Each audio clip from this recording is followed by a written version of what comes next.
Larry, speaking of the heart, we have got a great guest today. We've got one of the foremost thought leaders, thinkers, motivational, inspirational. I cannot wait for this conversation.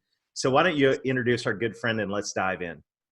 Wow. So I met Mark C.Crowley, probably a couple months ago through someone that I just love and adore, Paul Howery. And I was talking to Paul one day and Paul goes, "Hey, you know what? You wrote a book, Selling from the Heart." He goes, "You need to meet Mark. You know, Mark's got Lead from the Heart." And I go, "Oh man, we got to figure this one out." And so Mark and I spoke, and I go, "Hey man, you got to hop on this podcast." But before I get going, I'm dating myself, but I had to print something out because I was on Mark's website, and then this was interesting. And then obviously we're going to welcome you onto the show, Mark. But as he goes, in contrast to longstanding management thinking, the heart is the driving force of human achievement, and employee engagement is a decision of the heart. And wow, I mean, that's a great 2-sentence quote right there. So without further ado, Mark C.Crowley, welcome to Selling from the Heart. Thank you, gentlemen. I'm not going to mention that I grew up in New York and have a predilection between one of those two teams you mentioned. That's okay. But it's totally fine. Why don't you bring that up? Okay, but listen, Mark, I know where my Dodgers are heading your way. So just so for the listeners out there, there's a freeway divide that separates Mark and I, and it could be a 2.5-hour drive or it could be a 4.5-hour drive.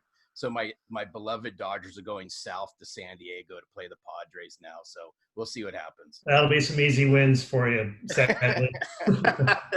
Well, Mark, we're so happy to have you on the Selling from the Heart podcast. And as we ask all of our guests, and I cannot wait to hear your answer to this question, but what does it mean to you when you hear the words selling from the heart? Well, you know, it's interesting because even though my book is about leadership, I spent my entire life managing salespeople. And I was really, most of the time was on the retail bank, you know, the branches where you go get your mortgages and your deposits and check accounts and so forth. So I managed a whole bunch of those and a big percentage of my career. But the organization that I was working for, one of the largest financial institutions in the country, said, "Hey, we think you might be good at running the investment business. Would you be willing to go get all your securities licenses and come in and do this?"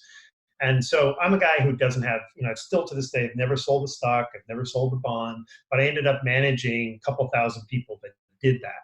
And so when I got there, I inherited the sales management team. So some of the people that are listening in clearly are managing other salespeople.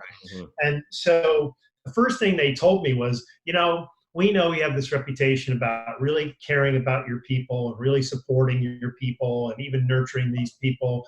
And we just want to tell you right up front, that doesn't work with our salespeople.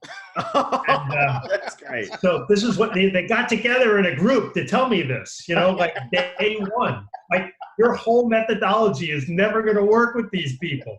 And so I said, "So what does that mean?" They go, "Well, they're producers. They don't want to be trained. They don't want any coaching. They just want to be left alone." And I was like, "Are you kidding me? They want more of your attention. They want more coaching. They want more education. They want to get great. You know, and that's your job, is to help them." And they were like, "Can't hear you, can't hear you." So I literally got on a plane, or many, and I went across the country and I met with the top 25 brokers.